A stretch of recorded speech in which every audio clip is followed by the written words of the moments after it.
Okay, so Malcolm, what do you think should be done about the cost of sending, kids to school? Times like this, September is an expensive month. It is, and this one in particular, the school book list has become a huge burden on parents, and both at primary and secondary level. And certainly, there's been a case for the freezing of the school book list, because in many cases the curriculum doesn't change from year to year.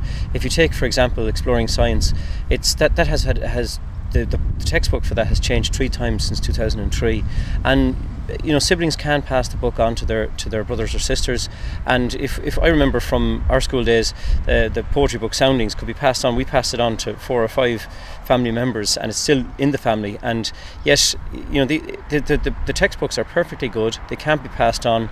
School Book Exchange do a very, very good service in passing on textbooks, but they are increasingly finding that they can't pass books on because the lists have changed year on year, and yet the curriculum hasn't changed.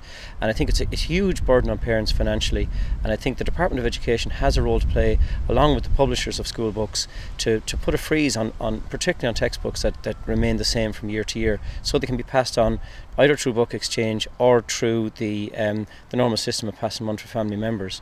And even from an environmental point of view, publishing new books every year when there's no need to do it, I think it's really crazy, and I think it's very unfair on families, particularly when they're strapped at this time of the year.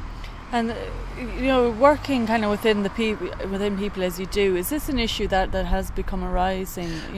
Is it time to change now? Oh, there's no doubt. I mean, the average cost now, where we say we have a free education system, but the average cost for families runs into hundreds per child, between the school books, between uniforms, and getting other things ready for kids and fees going back to school. So I think if you could take a little bit of the sting out of it by at least leaving the school books the same for the following year, and parents could source them second hand where they're in perfectly good condition from the previous year, I think it's one small thing that could help parents and families at this very difficult time. And how likely is that to happen?